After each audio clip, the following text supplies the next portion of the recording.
4 kids under 5 years old, and Malcolm and Simone Collins say they're just getting started. They run a foundation to support pronatalism, a movement mostly populated by religious conservatives and immigration opponents concerned that falling fertility rates could lead to economic and political catastrophe. You're going to have a chain reaction of collapses. The movement's ideas have also garnered support from a few tech titans, including Elon Musk, father of 12, who has said civilization will crumble if people don't have more kids. Having a kid is a vote for the future.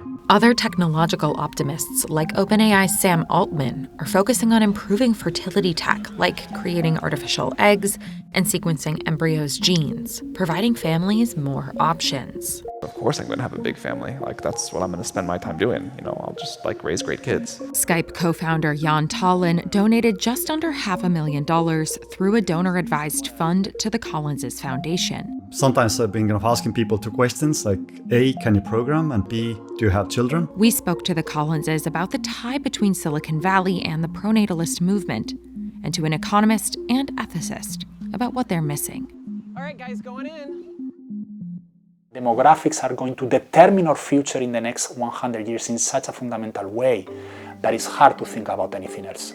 Each of these lines shows a projection of the number of children a woman from these demographics will have in her lifetime. Right now, the average is between 2 and 3. But in 50 years, that's on track to be fewer than 2, below the replacement rate. The Collins say that could spiral into a more precipitous decline, what they call fertility collapse. Fertility collapse means we may enter a state in which the global economy is shrinking every year on average. We simply didn't build the global economy with this potentiality ever in mind.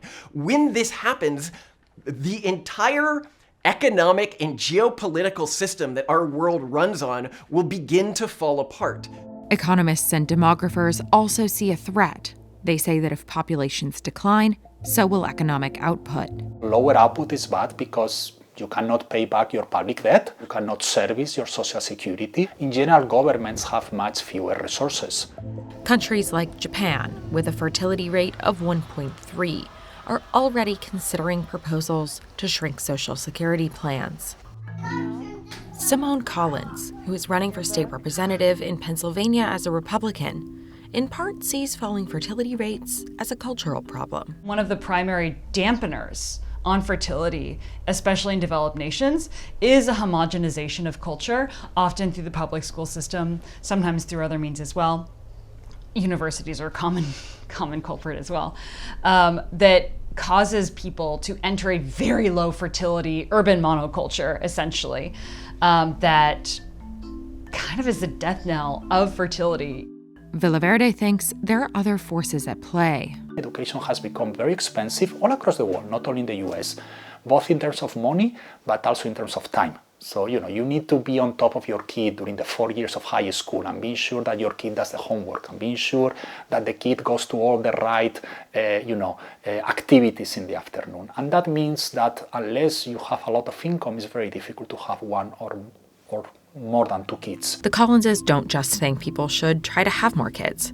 They think people should be able to use technology to select for certain characteristics. The family has used startup genomic prediction, which Sam Altman has invested in, to test their embryos for things like IQ. One of our embryos is in the 99.8th percentile or something completely insane for intelligence. We call him the champion. If you have parents selecting for the most of certain traits that they value, athleticism or intelligence or prosociality, you're going to see groups completely change in a short number of generations. But bioethicists say there's a risk the technology could be used for discrimination. This type of technique raises all sorts of ethical issues. So we know from the past that people have used this to discriminate, segregate, and even exterminate certain populations. This is the well-known negative eugenics movement. We have to be very careful when we sort of engage in this, use this technology to make sure that we don't, discriminate against big segments of the population. Economists and demographers suggest other solutions. I'm a very, very strong advocate of incredibly generous parental leaves financed by the federal government. I think the federal government should pay 12 months parental leave both for the father and for the mother. The Collinses don't believe the federal government should pay generous parental leave. They think workplaces should make it easier for women to work from home. And they say to move the needle on fertility, big cultural shifts will have to happen. I think it's going to be very hard to motivate above replacement fertility rates if you don't assign some degree of cultural status to the sacrifices that goes with motherhood. Cultural changes can take time, but the Collinses say that having Musk and other Silicon Valley executives behind the cause helps get the word out. I think one of the reasons why Silicon Valley is also into pronatalism is because it is one of the few areas and groups of people where people have the luxury of thinking in terms of the long term. When you look at venture capitalists, they're looking 10, 20, 50 years out often.